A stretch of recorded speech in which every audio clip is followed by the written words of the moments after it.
Oh My Dog with Jack D and Seann Walsh. Okay. Should we go? Yeah. What are you laughing at?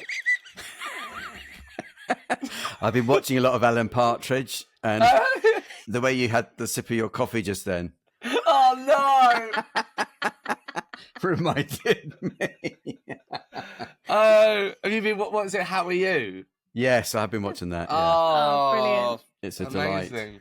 I'm looking forward to binging it at some point. Yeah, it's good. Apart from that, how are you, Seann?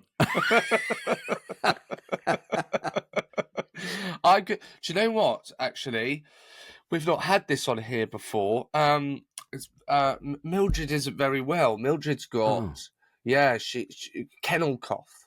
Oh, no. Do you guys know about this? Oh, yeah, of course. Poor Mildred. Was that being diagnosed by the vet? No, going to the vet probably after this. Yeah, right, okay. But yeah, she's not well. She's very down. It's very sad. Very strange. So I thought she had something stuck in her throat. I was really worried about that. You know, they're trying to get it out. And then she was kind of doing this more often throughout the day yesterday, and Grace looked it up. So it's kennel cough. So for those of you that don't know, I'm probably, very naive to these things, but it's just it's a cold for dogs. Right. Yeah. Yeah. And if you don't go to the vet, apparently it will go. It will subside in like a couple of weeks.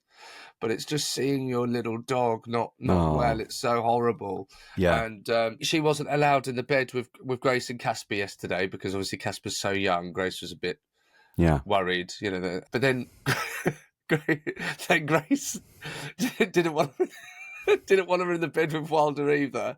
So I slept on the sofa with Mildred. Right. So I'm quite tired. Because it's not a very comfortable sleep, but I just couldn't. I felt it'd be sad to leave Mildred, who normally sleeps in the bed, to just leave her out on her own in the living room and kind of not understanding why when she's not feeling well. So I stayed in the living room with her. But on the plus side, Grace has finally got things how she wanted them in the first place. I think you might be onto something.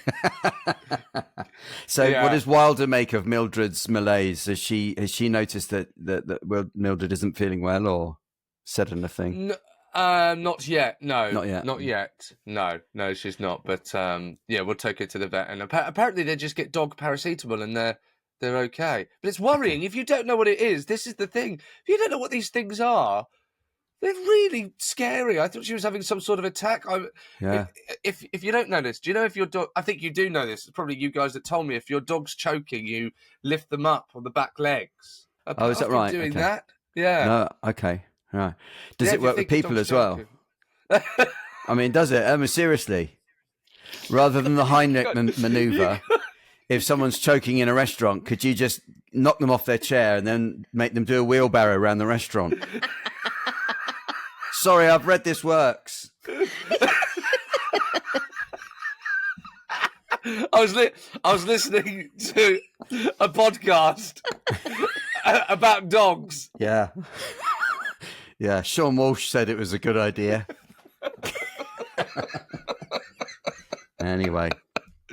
So hopefully she'll be okay. I think she got it, as you know, and as our listeners will know, dogs. Yeah, yes, you know, I'm going to say Mildred's been going on the dog walks with other dogs. Oh, yeah. Okay.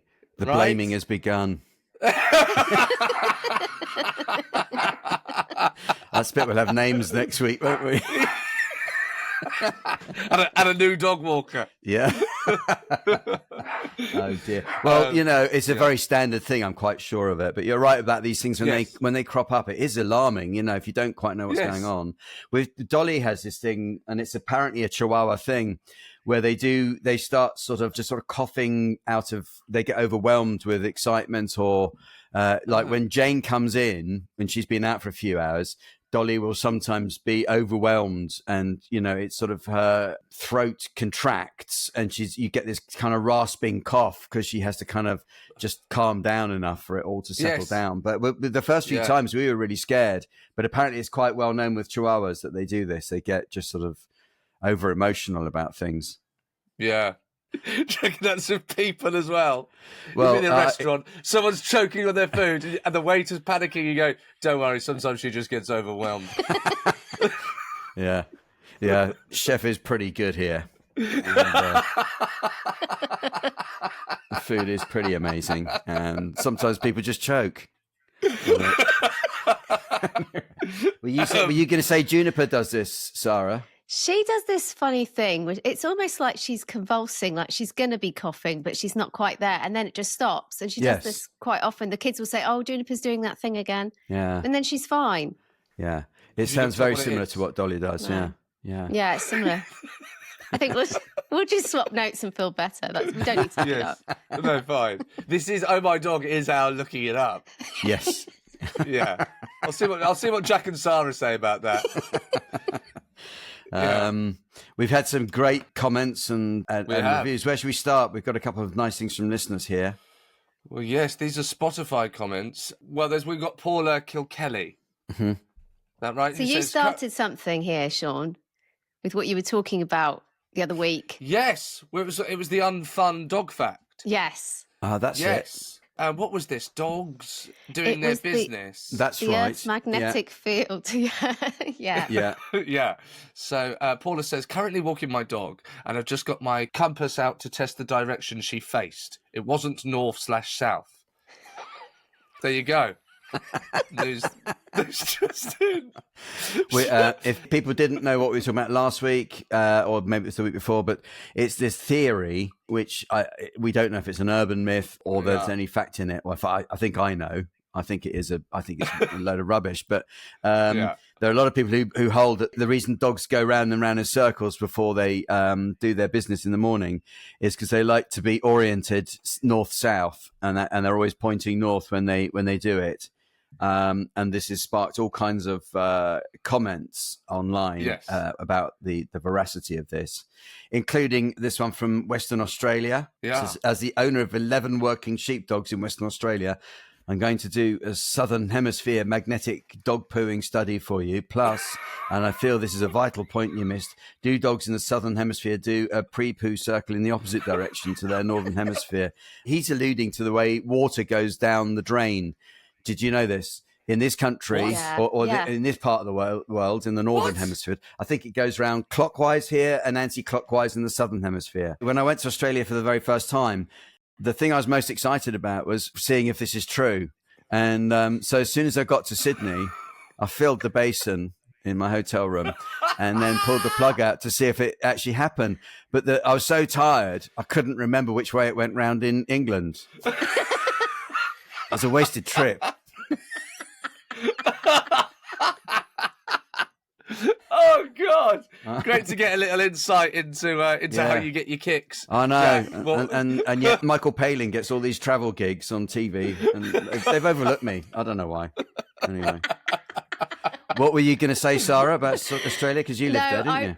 I did live there, and it is true. But again, I can't remember now which direction it goes around here or there. He makes a very good point, though, whether they go around the other way or not. Yes. Yeah. And he did ask as well, what do dogs do if they live on the equator? Oh, yeah. Maybe they just jump up and down a bit and then go. I don't know.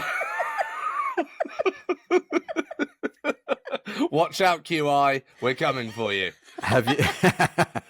Yes. Oh, those elves are quaking in their little boots now, I should imagine. Oh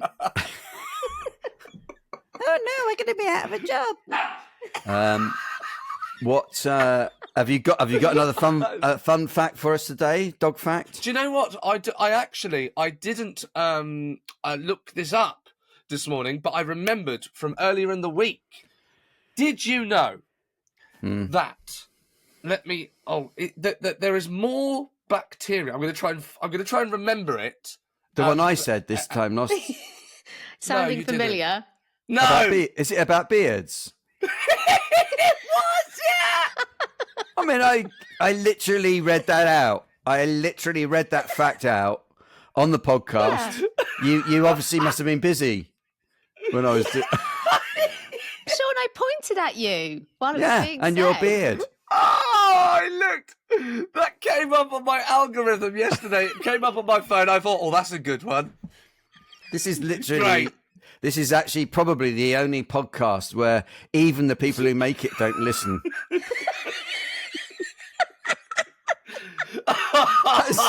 So this is so rubbish of you to do that. It's like Memento with you, Seann. What the hell? Oh, well, I'm going to read one out now. I mean, I might as well carry on with this because, I mean, yours is redundant because we've been through that.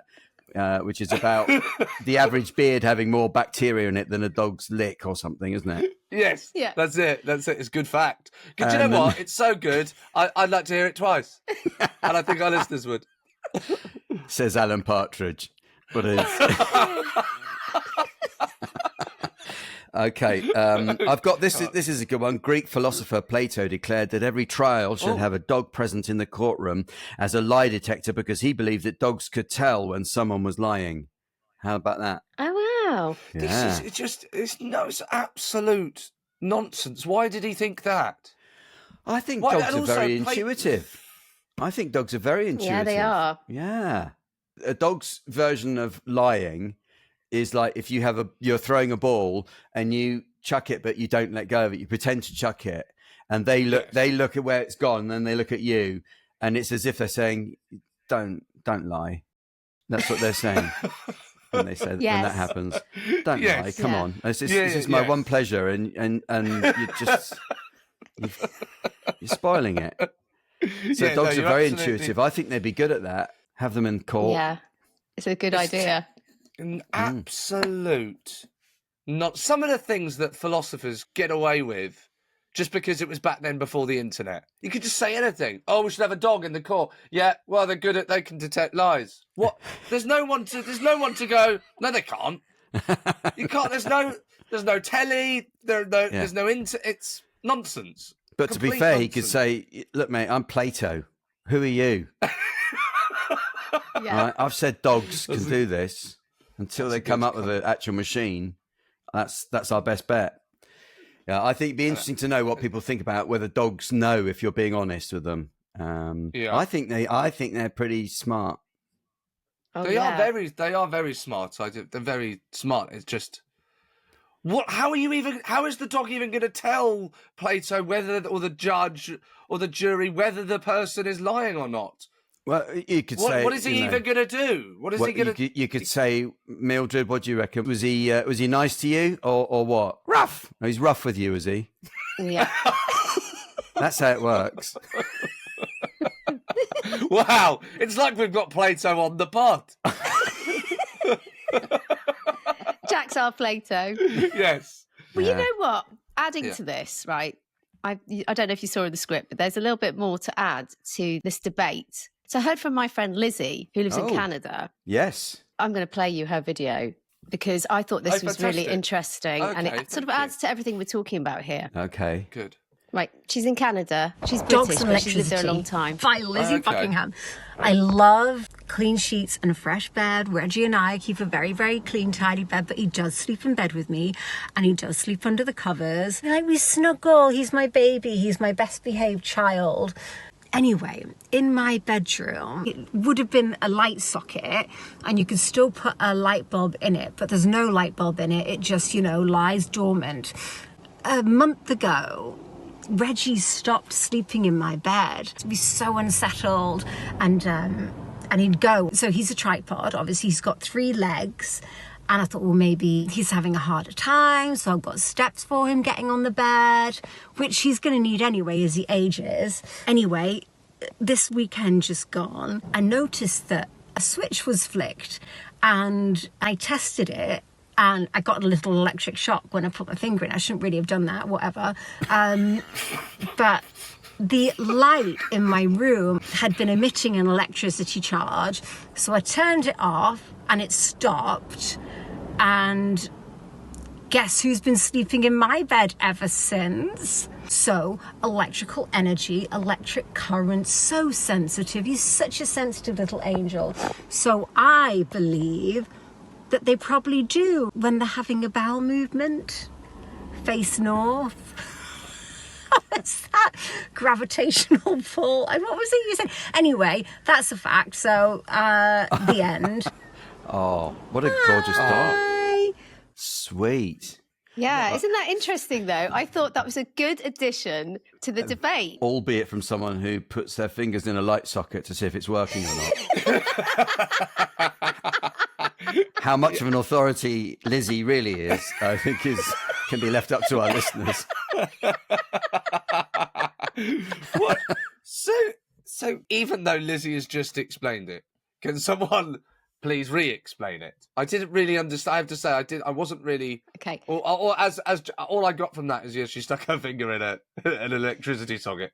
Yeah. So she thinks that Reggie felt there was an electric charge in the room and he wasn't comfortable to sleep in there while that was happening. Once she switched it off, because it had somehow been switched on and there's no bulb in right. Yeah. So through that, she believes that Reggie was reacting to the electricity and not liking it. Right. Wow. Yeah. Okay. Understood. Well, I think our listeners back that up? Could anyone else? I'm finding this very interesting. No, genuinely. Yes, and of course. If any of our listeners could do some detective work and you've got any clues that might back this up, please get in touch. Yeah, not open wires or anything like that. Yeah, don't go putting your fingers in light sockets to test it for yourself. No. I mean, look, it's a theory, isn't it? We can't denounce it until there's evidence to disprove it. But it's interesting. No. It is. Thank you, Lizzie. And yes, thank you very much. Nice to hear from that. Very good. I think we'll keep picking up on this over the series, and we'll have a definitive answer by the final episode. I think we probably will. That's right. Yeah. So hopefully that's something to look forward to. Oh, my dog investigates. Yes. Okay, well, so we've got a fantastic guest today. Yeah. We crack on with our guest. Our guest today is Jordan Connor from Fetch a Dog, a brilliant UK-based rescue charity that saves dogs from shelters here and in Serbia and Bosnia and brings them to loving homes. Fetch a Dog's team works tirelessly to rescue, rehabilitate and rehome dogs who've been abandoned, abused or left to survive on the streets, giving them a second chance at life. Jordan's ready to speak to us. Oh, great. Hello. Hello. Hello. There's two of you. Hello. Yes, there's two of us. I did notice, yes, there are two of you. This is Jordan. And Jordan, you're there with your sister, are you? Yeah. Definitely. Yeah. Definitely. If we are slow to answer you, that's because we're just slow generally, but there's a little bit of a delay down the line. Anyway. Okay. It's great to have you on the podcast. Thank you for joining us. Just tell us a little bit about Fetch a Dog, first of all. We founded Fetch a Dog in around 2016. We started it. We were sort of like rescuing a few dogs here and there from various different places, mainly Bosnia to start off with, because we was asked to help over there because there's lots of dogs that are in dire straits over there, including this one. Right. And we started doing working in Bosnia. Gradually got a charity status in 2019. Mm-hmm. And basically it's just gone on from there. So we still rescue dogs from Bosnia, but we also rescue a hell of a lot of dogs from the UK now as well, from the UK pounds, because there's obviously that situation going on over here. So so we've been doing it now for, how many years does that make it? Well, Koda, that dog, is our first rescue dog that we ever rescued from Bosnia, and he's about to turn 10. Wow. So, and he was a baby at the time, so he's our logo dog. So, yeah. Right. So you mentioned there that you turned to a charity status. How do you get that transition from being just people that help out and people that care to kind of getting that official label? It's very long and very boring, and it's a lot of paperwork and a lot of questions back and forth with the charity commission.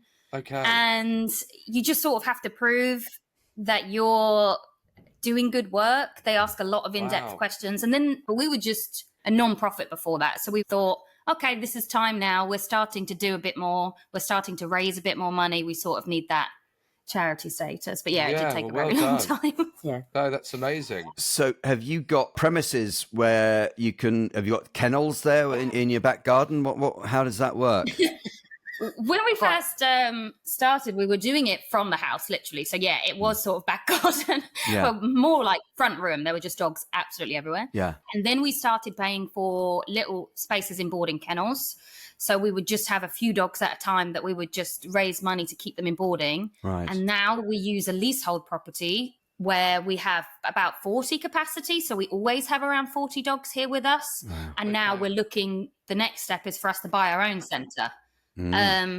So just to continue to grow, because the demand for bringing in dogs is insane. So we need as much space as possible. And we just want to make it as nice as we can for them, really, because it's a leasehold. It was used as a boarding kennels before, so it's not really set up for rescue so much. We have some dogs that can never be homed, really. We want it to be more of a home for them, but we can't change things here. It's because it's a boarding. It's such a wonderful cause. And, you know, we all love dogs, especially here on Own My Dog.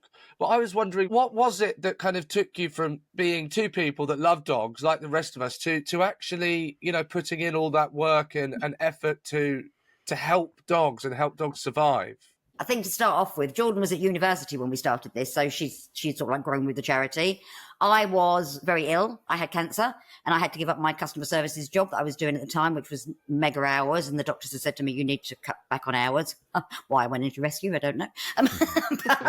But literally, I started volunteering at a little rescue quite local to me. Absolutely loved it. I ended up doing loads of days a week.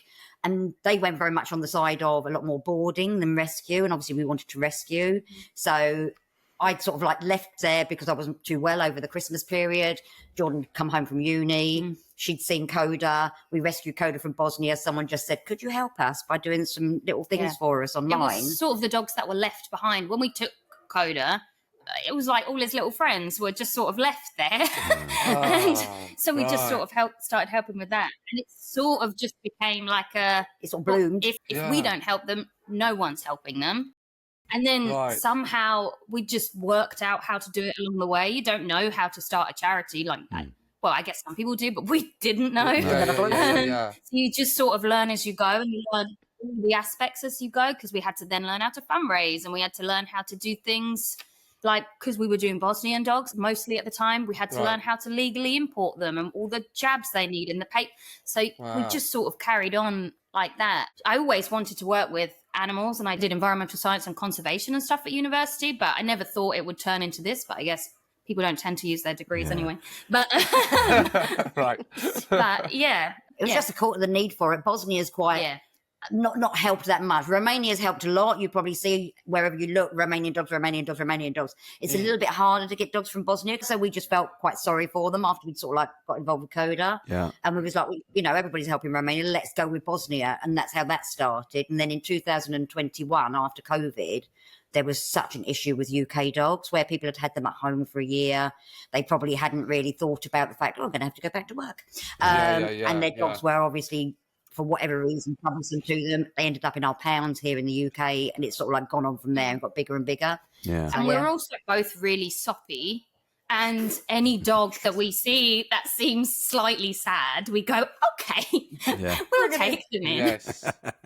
Talking of soppy, the reason Jordan and Stephanie are talking to us today is because I gave them a call yesterday, and I've been following Fetch a Dog for quite a while and featuring them on Oh My Dog's Instagram and, you know, supporting some of their fundraisers along the way.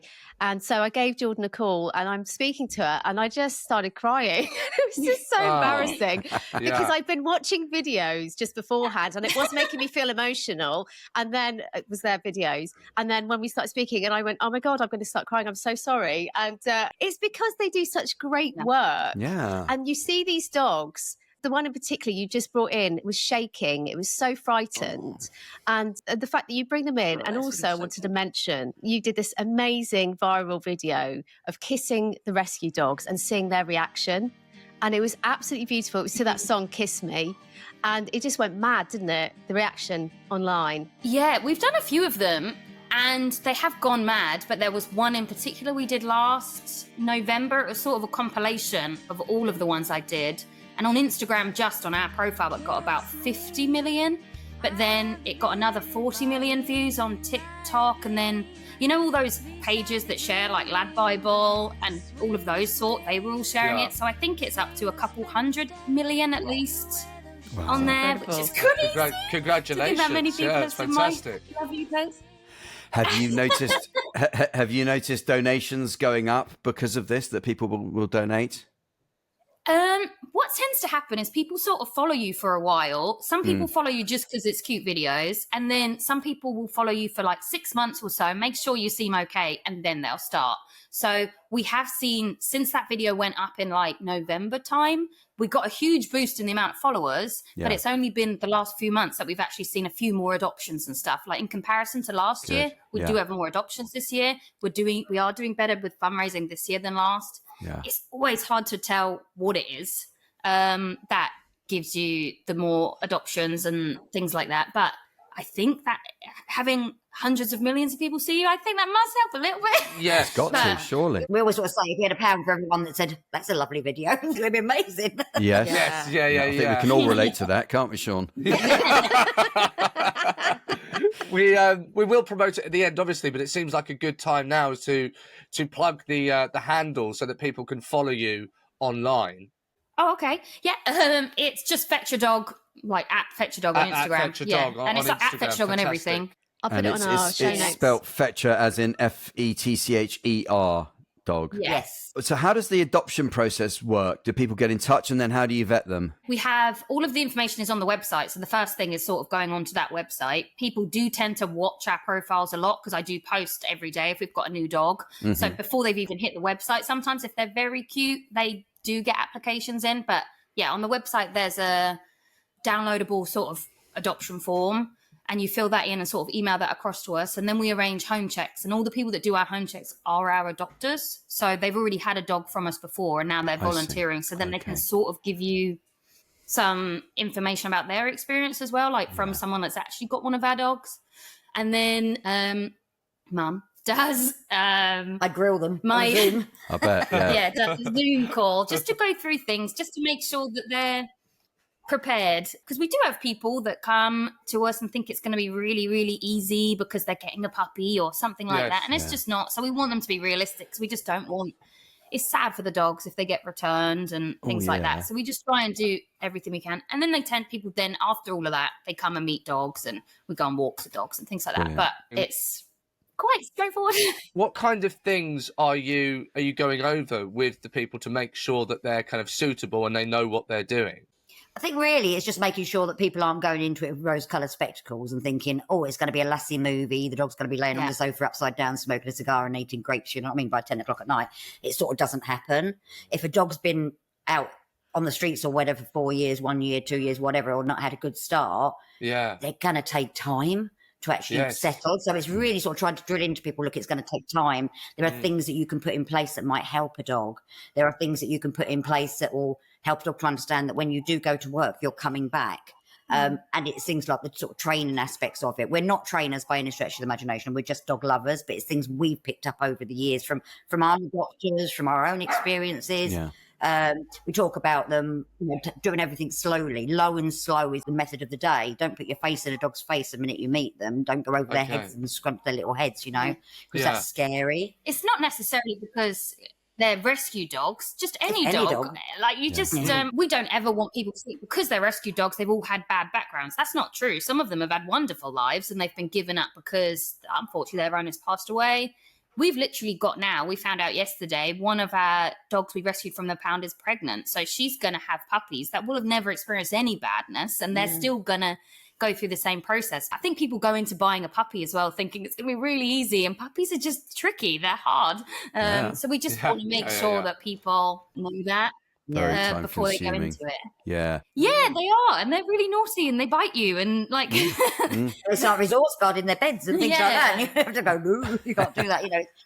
It's all that sort of stuff. It's walking your dog out. When you're walking your dog out for the very first time, and you go into a field, and there's a dotty old woman standing 100 meters away, waving her arms in the air, going, "My dog's friendly," as it comes bombing towards your brand new dog, and you've got to you've got to deal with that. And you've got to say to people, please put your dog on a lead.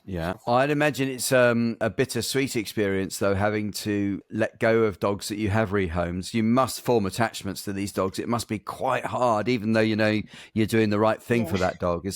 Have you experienced that a few times? It was worse at the beginning. That's why we each have like 5 dogs. So it was worse when we first started. Yeah. And then we got to a point where you're sort of at capacity and just tripping over them continuously. You go, maybe we have to let a couple go.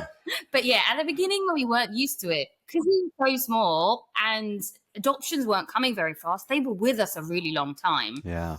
So then you do get really attached to them. And every so often you do have 1 or 2 that someone falls in love with, and we are crying. And you see videos every so often, because I post a lot of videos of her looking ridiculous crying when the dog's leaving. But that is the case. Yeah.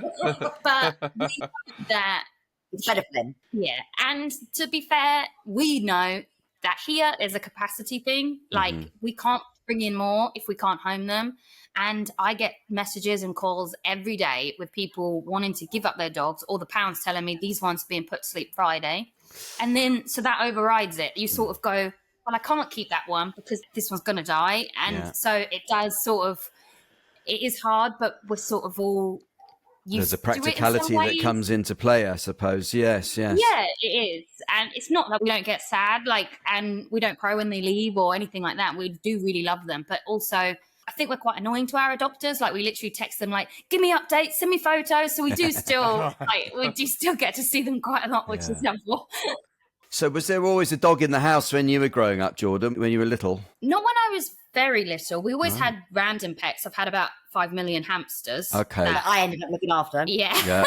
But I had my first dog when did we have Shadow? When I was like 7 or 8. Okay. Yeah. So we got her. And then from that point, we've had dogs all the time. All the time, yeah. And you had dogs when you were little too. Oh, yeah, I've had dogs all my life, so it was just one of those. And they was always rescue dogs, always. Right. The only time we didn't have a rescue dog was when I didn't know any better and I went to a breeder in around about... Oh, right. It was about 2002 I got Shadow, wasn't it? Yeah, so 2002, because I'd always wanted a German Shepherd. So that was the only dog I've ever had from a breeder. Yeah. Was Shadow successful? That was a nice dog, was it, to own? Oh, she was beautiful. Yeah, absolutely. lovely, She was as soft as a brush. She used to do zoomies around the garden. She was absolutely amazing. Lost her, unfortunately, in 2009. Then said, never again, not doing it. Broke my heart. Absolutely. We're not doing another rescue. But we're not going to have a dog. Another dog, sorry. And then I volunteered at a rescue after I was ill. And within 2 weeks, I had 2. Yeah. That's what happens here. Like all of our staff, any volunteers we've had, they sort of come in and they go away a couple of weeks later with extra dogs somehow, and it's just like, that's what happens. I can well imagine. Whenever I see films of people going into dog pounds to sort of meet their new dog or to see about getting another dog, I just don't know how you can come out and not have all of them. It just must be the hardest thing ever. We do put a limit on how many they can see. Yeah, right. we actually do. Yeah. That's a good idea. On purpose. Yeah. It makes it really difficult to decide. Like if you see 3, 5 really cute dogs, it's really difficult to say. Well, I'm just going to leave those ones here. So yeah, we do. we normally say to people, try and pick 3. Yeah. Put them in order of preference. We'll show you the first one first. If you fall in love with that one, why am I showing you number 2? Yeah. Yeah. Yes. What I was wondering, is there one misconception about rescue dogs that you'd like to clear up? You've done videos on this, haven't you? Mainly that they're harder than any other dog. I don't think they are. Like a lot of our adult dogs, if someone was going to come to me with a trickier situation where they had a cat and they had like young kids and stuff, I'd say puppies are going to be harder for you to sort out. You could, if you went with a calmer dog that you only have to teach a few little things, it's a lot easier. Like an adult, it's a lot easier than a puppy in some ways. I think people think all rescue dogs are traumatized in some way, but that's not necessarily true. Like obviously, like I said, we're going to have puppies here soon. They've not had anything at all bad happen to them. We rescue dogs that have been in loving homes as well. A lot of our dogs, especially the Bosnian street dogs, they're like excellent with every other dog. And the ones that we tend to have issues with are the ones that people have given up, like a cockapoo, that they haven't taught how to do stuff properly. Yeah, there's all those misconceptions that they are hard. They're not hard. Every dog is hard because at the end of the day, even if they've been in another home, it's not your home.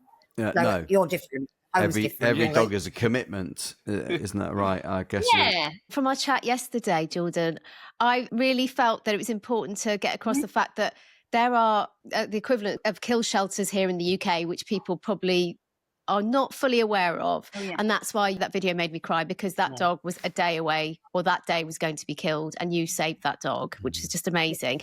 Also, I think people could just phone a rescue centre like yours, just have a chat if they're considering getting a dog, and just see what's available there and if it might meet their requirements, rather than, you know, thinking rescues aren't for me. Because like you say, you're about to have a litter.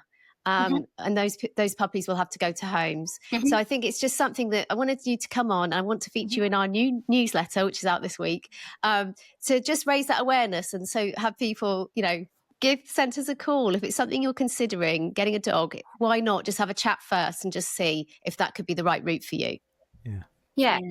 Georgia, if people, even if you're like obsessed with one specific breed, say you love huskies and that's all you've ever wanted and that's all you've ever got, I can guarantee you I could find one in a pound for you. Yeah. If you have allergies and you need a cockapoo, and that's why, and that there are them, because people have bought them specifically from breeders, and then for whatever reason they've given them up. Yeah. So there are options there if you're willing to just do a little bit of research and maybe keep an eye, not necessarily just our pages, but if you follow a bunch of different rescues, if you love cockapoos, there's a cockapoo specific rescue out there that will just be full of them.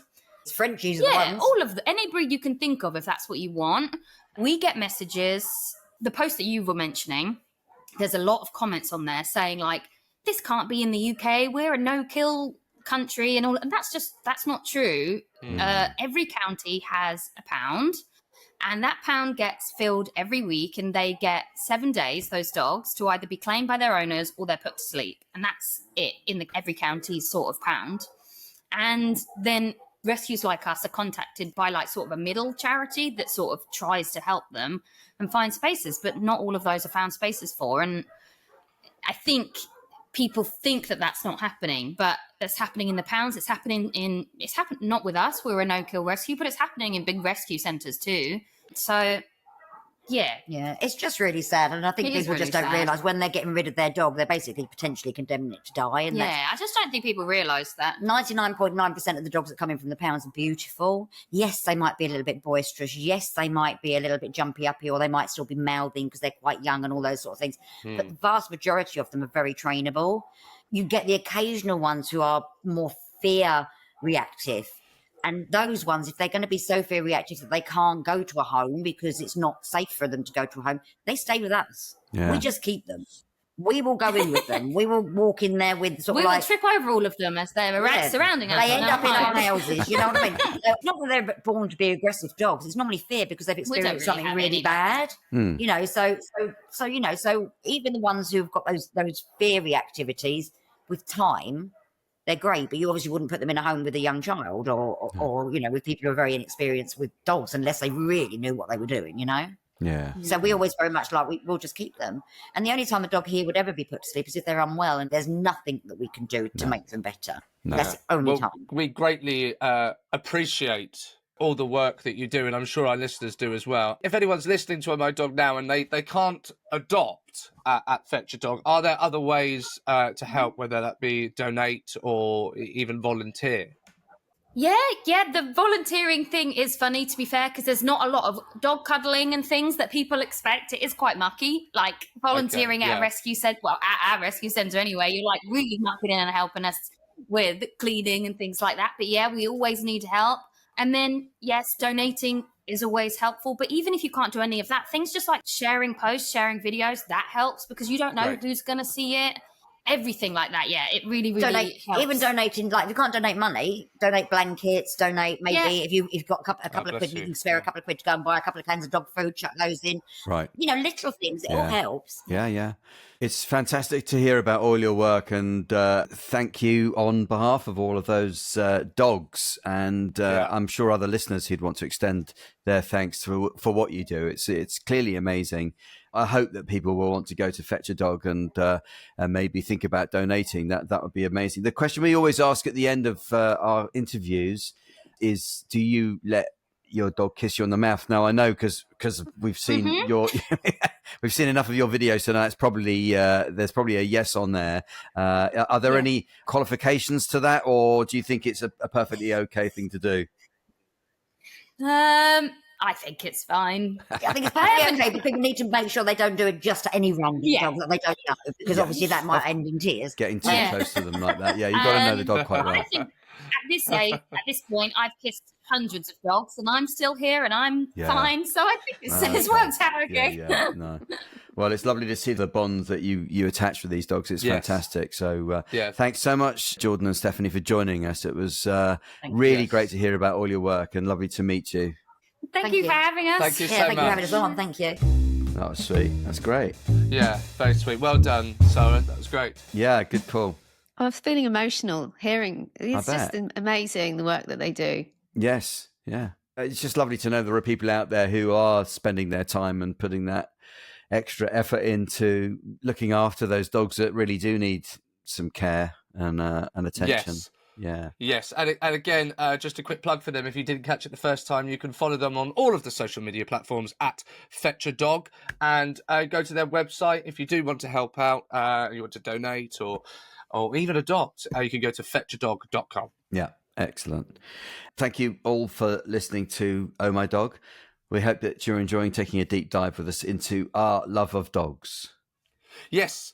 And go to YouTube now and subscribe at OMD Pod. And please get in touch by emailing us at hello@omdpod.com. And find us. There's a lot for our listeners to do. And go and find us on Instagram at OMD Pod. You'll find lots of extra content there. You're getting very assertive with this as well, because normally you say, please do go and subscribe to our YouTube. And this week you just said, yes, and go to YouTube.